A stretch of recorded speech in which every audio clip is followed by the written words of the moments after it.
નમસ્કાર મિત્રો, સ્વાગત છે તમારું જયંત ન્યૂઝમાં। હું તેજસ પરમાર આપણું સ્વાગત કરું છું। જે આજે વાત કરવાની છે કે જે અત્યારે ભાજપનો અત્યારે રાજ ચાલી રહ્યો હતો, અત્યારે જે ભુજ નગરપાલિકામાં ભાજપનો રાજ ચાલી રહ્યો હતો, અત્યારે ભુજ શહેરના રસ્તાઓની હાલત અત્યારે પણ ખરાબ છે। આ લોકોનો શું વાંક છે સત્તા ઉપર છે અત્યારે એનો?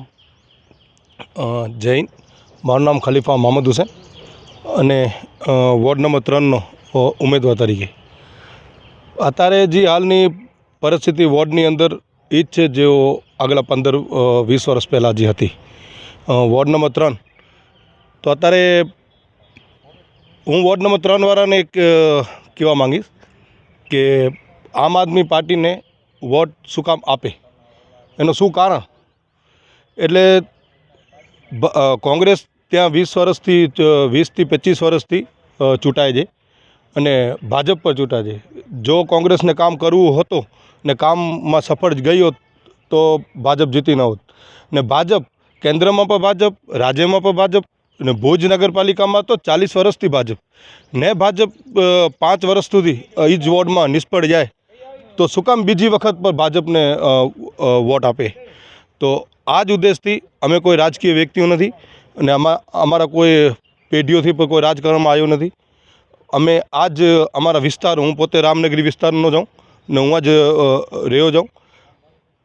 અમે ભૂતકાળમાં પણ આ લોકોને પણ સપોર્ટ કર્યો છે આગળ લાવવા માટે કે અમારા વિસ્તારમાં કામ થાય, પણ પરિસ્થિતિ જોઈને એવું જ લાગ્યું હતું ક્યાંક ને ક્યાંક સત્તામાં જે બેઠેલા લોકો છે એ તો આપણાથી સોશલ જ કરે છે ને આપણા વિસ્તારોના કામ હજી સુધી નથી થતા। એના માટે જ રાજકારણમાં આવ્યો। 2022ના અંદર ગટરનો, રામનગરીની જ ગટરનો જે મુદ્દો હતો, અમારા ઘરના અંદર પર પાણી જ ભરેલ હતો ગટરનો જ ને દરેકના ઘરોના અંદર મેં 2022ના અંદર વિડીયો બનાવી ને વાયરલ કર્યા હતા ને ત્યાંથી જ રાજકારણમાં અમે આવ્યા છીએ અમારા વિસ્તારને સુધારવા માટે।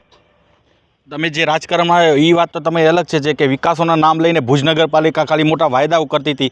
જે ભુજ નગરપાલિકાના પ્રમુખ હતા રશ્મિબેન સોલંકી, મામદભાઈ, મને તો એવું લાગે છે એ પ્રમુખ તો નગરપાલિકાના હતા પણ કામ એટલે ઓલા પ્રોગ્રામ ના કરતા, પ્રોગ્રામમાં જતા ખાતમુહૂર્ત કરતા। પણ રશ્મિબેન સોલંકીએ અત્યાર સુધીમાં જે કેટલો વિકાસનો કામ કરે છે। ભુજ શહેરમાં રસ્તાની હાલત ખરાબ છે, ભુજ શહેરમાં ગંદકીનો સામ્રાજ્ય જોવા મળી રહ્યો છે, ભુજ શહેરમાં ગટર નગરી જોવા મળી રહી છે।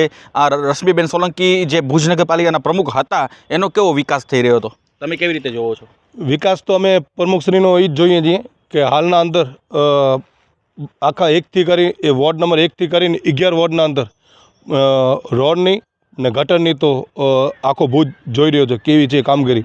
અને ખાલી નગરપાલિકાની ગટર ને રોડની જવાબદારી નથી હોતી, ભુજ નગરપાલિકાની જવાબદારી, કોઈ પણ નગરપાલિકાની જવાબદારી હોય છે કે સિટીને સ્માર્ટ સિટી બનાવવા માટે ને સ્વચ્છ સુંદર બનાવવા માટે, કે કચરાનો મુદ્દો હોય કે ટ્રાફિકનો મુદ્દો હોય કે ગાર્ડનનો હોય કે અત્યારે તમે જોઈ શકો છો કે 96 લાખના ખર્ચે આપણો તળાવના અંદર જે ગાર્ડન છે એનો કામ થયો હતો, પણ આજે એના અંદર રાજેન્દ્રબાગ એના અંદર ખોટી પ્રવૃત્તિ થાય છે અત્યારે હાલના અંદર, એનો પણ અમે વિડીયો બનાવ્યો હતો। ને જો અગર આ પ્રમુખશ્રી સારો કામ ને વિકાસની વાતો કરતા હોય તો આ ગાર્ડન કેમ વિકાસમાં બાકી રહી ગયો? ને આ કૃષ્ણાજી પુલ, આજે મોરબીનો પુલ તૂટ્યો એના પછી ખબર પડી કે આ પુલના અંદર ચાલુ રાખવામાં જોખમી છે, એના પહેલાં એને પર યાદ ના આવ્યો કોઈને, એના પછી આ બંધ કરવામાં આવ્યો ને આજ દી સુધી આનો કોઈ ઉકેલ નથી આવ્યો। ને ન્યૂ સ્ટેશન રોડની ટ્રાફિક, એના વિશે પર કોઈ ભુજની બજારોના અંદર ટ્રાફિકની એ જ સમસ્યા છે, એના માટે પણ કોઈ ઉકેલ નથી રહી આવ્યો। શૌચાલય, મેન તો બજારોના અંદર શૌચાલયની હાલત તમે જોઈ આવો, તળાવ પાસે પર છે, ખેંગારબાગ બાગ પાછળ પર, લેકવી હોટલ પાસે પર છે ને બજારોના અંદર વાણિયાવરમાં પર છે ને જનતાગર હોટલ પાછળ પર છે। બધી આખા ભુજની જેટલી પર બજારો છે એના અંદર શૌચાલયની હાલત કેવી છે એ તમે પોતે જોઈ આવો। એના જે સફાઈના કોન્ટ્રાક્ટરો છે એ ભ્રષ્ટાચાર કરે છે। કૃષ્ણાજી પુલની જે વાત કરી મામદભાઈ, એમાં ટેન્ડર તો પાસ થઈ ગયા છે પણ એમાં જે ટેન્ડર પાસ થાય છે એના રૂપિયા પણ અમુક તો જે ભુજ નગરપાલિકાના પ્રમુખ રશ્મિબેન સોલંકી ક્યાંક ચાવ કરી લીધા હોય। સારા પ્રોજેક્ટના અનાઉન્સમેન્ટ થાય છે એ ખાલી ભુજ નગરપાલિકા સુધી નહીં, કેન્દ્ર સુધી, રાજ્ય સુધી, એ બધા ખાલી માત્ર આપણને આશ્વાસન માટે જ આવે છે। બાકી ખરે પગે તો જ્યારે અમલવારી કરવામાં આવે ત્યારે માનાય કે ના વિકાસ થયો છે। ઘણા બધા એવા છે, પણ અત્યારે હાલ હું એક જ વાતનો કે વોર્ડના અંદર 5 વર્ષ સુધી ભાજપને મોકો મળ્યો હતો, વોર્ડ નંબર 3માં આખી બોડી નિષ્ફળ ગઈ। વોર્ડના અંદર. વોર્ડ નંબર 3માં તો કોંગ્રેસનો ગઢ હતો, એને હટાવીને ભાજપ લઈ આવ્યા ને એમાં ક્યાંક ને ક્યાંક અમે પણ એને જીતાવવા માટે આગળ લાવવા માટે અમે મહેનત કરી હતી, પણ અમને પણ એવું લાગ્યું કે અમારાથી પણ શોષણ થયો છે, એના માટે આજે અમે ઊભા છીએ એના સામે. અત્યારે વાત કરી રહ્યા છે, મામદભાઈ કહી રહ્યા છે, બહુ સત્ય હકીકત છે. ભુજ શહેરમાં ખાડાનગરી જોવા મળી રહી છે, ભુજ શહેરમાં ગટરનગરી જોવા મળી રહી છે, કચરાના ઢગલા જોવા મળી રહ્યા છે. એક સવાલ એ પણ થાય છે કે જ્યારે પેટ્રોલની અછત હતી ત્યારે કોંગ્રેસ ક્યાં હતી, જ્યારે ગેસની અછત હતી ત્યારે ભાજપ ક્યાં હતી? ત્યારે તમને એવું નહોતું લાગતું મામદભાઈ કે એ લોકોને બહાર આવીને જ્યાંક વિચાર કરવી જોઈએ કે આ અત્યારે શું પરિસ્થિતિ ચાલે છે, ગેસના બાટલ અત્યારે કેટલા મોંઘા થઈ રહ્યા છે, ભાજપ સરકાર શું પોતાના વાયદાઓ કરી રહી છે? ભાજપ સરકાર અત્યારે હાલ માથે તો કહે જ છે કે કોઈ પણ ચીજની કમી નથી, આપણા ઘરના પૂરતો સ્ટોક છે તો સારી વાત છે. પર લોકો એ જ ગેસની એજન્સી માટે તમને અત્યારે પણ જાશો તો 50 લોકો મળશે કે અમારા ઘરે ગેસ નથી.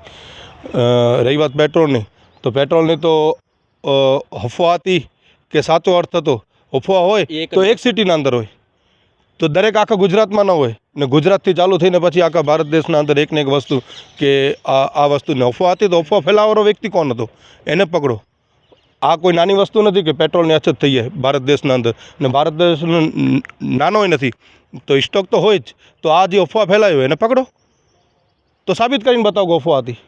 મુદ્દા પર આવી જાય. અત્યારે જે આપણે વાત કરી કે ભુજમાં જે રસ્તાઓની હાલત, જે ગટરના પાણી જે રિપીટ કરવામાં આવે છે, તો અત્યારે જે કોન્ટ્રાક્ટ આપણે એ જોવાનું છે કે ભુજ નગરપાલિકામાં હવે કેવા લોકો આવવા જોઈએ જે ભ્રષ્ટાચાર કરે, એ ભાજપ કે કોંગ્રેસ? તમારું શું માનવું છે? મારું માનવું એવું છે કે પક્ષ તો ઠીક છે, પણ જે લોકોના વિસ્તારના લોકો કામ કરવા લાયક હોય ને એ અગર આવતા હોય તો એને જ વોટ આપવો પડે. હું એમ નથી કહેતો કે મને પર હારે નાખજો, મારા કરતાં પણ કેટેબલ કોઈ વ્યક્તિ ઊભો હોય. આપણે વિસ્તારના કામો થવા જોઈએ. એ નગરપાલિકાને ઇલેક્શન એવું છે કે દરેક વ્યક્તિ ઈચ્છતો હોય કે અમારા વિસ્તારમાંથી ઉમેદવાર આવે ને અમારા વોર્ડને સુધારે. ખાલી માત્ર કાઉન્સિલરની એક એ જવાબદારી નથી હોતી કે ખાલી કચરો સાફ કરે, રોડ બનાવી દે કે સફાઈ કરે. અગર કાઉન્સિલર ધારે ને સાચી નીતિથી કામ કરે તો આખા વોર્ડને અંદર 18 થી 19 કામ એવા છે જો એ કરવા જાય તો આખા વિસ્તારને ફાયદો થાય. આંગણવાડીનો હિસ્સો છે, સ્કૂલ છે, શૌચાલય છે, ગાર્ડન છે, એની બધા કામ એ કરી શકે જો એને કરવાની ઈચ્છા હોય તો. બાકી તો હવે રોડ, રસ્તા ને ગટર ખાલી એટલા જ 2-4 મુદ્દાઓ જઈને મગજમાં હોય કે કાઉન્સિલરને એ જ કામ કરવાનો હોય તો એ યોગ્ય નથી. રોડ રસ્તા તો એ તો બને જ, પણ તોય નથી બનતા. મારા વિસ્તારના અંદર રામનગરીના અંદરની વાત કરું છું હું કે હજી 7 થી 8 રસ્તા જો 3 વખત મપાઈ ગયા છે ને એને પર 2 વખત મપાઈ ગયા છે ને નથી બન્યા. ને કચરો તમે વોર્ડના અંદર ગમે અહીંયા જાઓ કે હું આ કચરાના ઢગ પડ્યા હશે ને ડોર ટુ ડોર કરવા આવે છે, એમાં ના નહીં, પણ કેવી રીતે મેન જે રોડ હોય અહીંયા ડોર ટુ ડોર કરવા આવે ને એનો પર ટ્રેક્ટર આખો છેલ્લો ભરેલો હોય, પછી બેનો ક્યાં જાય નાખવા ને એના અંદર નાખે છે તો એ જ કચરો પટમાં જાય છે ને આખા રોડમાં કચરો થાય છે. એટલે આ પોતાના રીતે જ પોતાનો કચરો કરવા માંગે છે નગરપાલિકા. તો જે કોન્ટ્રાક્ટરોને કામ દીધેલો છે તો એને સિસ્ટમથી કામ કરતા નથી આવડતો કે ભાઈ ટ્રેક્ટર ભરાઈ ગયો છે તો આ ટ્રેક્ટર ખાલી કરીને પાછો ડોર ટુ ડોરમાંથી ચાલુ કરીએ. આ સિસ્ટમ એમાં છે જ નહીં. આ તો એ જ છે કે આપણો જે રૂટ છે એ ચાલુ થઈ જાય. અગર કચરો પટમાં પડતો હોય તો ભલે પડતો હોય, કાલે બીજા ઉપાડી લેશે. ને રસ્તાના અંદર કે મીટરોના અંદર કે સમજી લો કામ 500 મીટર, 600 મીટર, 200 મીટરના રોડ જે હોય છે મેન એ જ ખાલી બનાવવામાં આવે છે. ગલીઓના અંદર જે મેન ગલી હોય એના અંદર હજી સુધી ઘણા બધા એવા બાકી જે રોડ બનાવવાના, હજી વોર્ડના અંદર લાઇટો પણ નથી લાગી શકી. તો આ છે ને તો બહુ અગત્યનો છે કે નગરપાલિકાના સત્તા પક્ષના કાઉન્સિલર 5 વર્ષ સુધી નિષ્ફળ ગયા. જો 40 વર્ષથી ભુજના અંદર, 30 વર્ષથી રાજ્યમાં ને 15 વર્ષથી કેન્દ્રમાં ને ફેલ, તો પછી શું કામ પાછો એને જ વોટ શું કામ આપે? ને કોંગ્રેસને જો કામ કર્યો તો એ હાર્યો ન હોત તો 25 વર્ષથી કોંગ્રેસ જીતતી હતી. એના માટે કહીએ છીએ કે અમે આવ્યા છીએ તમારા સામે વચ્ચે, તો અમારા માથે 5 વર્ષ સુધી વોટ આપો, વિશ્વાસ કરો. અમે 3 મહિનાના અંદર જેટલા પણ ગટરના જે સમસ્યા છે એને સોલ્વ કરી દઈશું. પેન્ટિંગ કામ રોડના જેટલા પણ બાકી છે એને પૂરા કરાવવામાં કરશું. અને સાથે સાથે કે વોર્ડના અંદર જે પણ સુધારવાના હશે, સ્કૂલો છે, ને આંગણવાડી છે એના માથે અમે કામ કરશું, અમે કચરા માથે કામ કરશું, અમે દરેક વોર્ડના અંદર 3 મહિનાના અંદર ગટરનો ઉકેલ લઈ જાવશું, એટલી તો અમે ગેરંટી આપીએ છીએ. ભાઈ અત્યારે જે વાત કરો મામદભાઈ કે હવે તો કોંગ્રેસમાં પણ બંધ બાયણે ધમપછારા થઈ રહ્યા છે, એકબીજામાં નારાજ થઈ રહ્યા છે. વોર્ડ નંબર 2માં કોંગ્રેસના જે 3 જે કાઉન્સિલરો છે એમાં નારાજગી જોવા મળી રહી છે. છેલ્લો પ્રશ્ન છે, તમે શું કેવી રીતે માનો છો? ભાજપ પર આક્ષેપ કરે છે તો કોંગ્રેસનો શું ગુનો છે અત્યાર સુધી? કોંગ્રેસના વિશે તો મને કાંઈ નથી કહેવું. એનું કારણ છે કે કોંગ્રેસને જીતવું હોય તો આમ આદમી પાર્ટીની ગુજરાતમાં ક્યાં જરૂર નથી મારા હિસાબે. બસ આટલો જ કહીશ. ને કોંગ્રેસ અગર રાજ કરવું હોત તો સવાલ જ નથી થતો. પણ માત્ર એ જ છે કે કોંગ્રેસનો ઉમેદવાર જીતી જશે તો કોંગ્રેસમાં રહેશે, એની ગેરંટી કેમ લેશે? શું કામ કે ભાજપના અંદર તો 60% તો કોંગ્રેસી છે. મિત્રો, જે ભાઈએ વાત કરી કે ભાજપના અંદર 60 જણા તો કોંગ્રેસના માણસો છે, જે મામદભાઈ જે વાત કરી કે એ પોતાના વિસ્તારમાં જે અત્યારે રસ્તાઓ છે જે ખરાબ હાલતમાં છે એને સુધારીને રહેશે. આવા જે ભ્રષ્ટ ભુજ નગરપાલિકાના પ્રમુખ છે એવા ના હોવા જોઈએ એવી એ લોકોની માંગણી છે.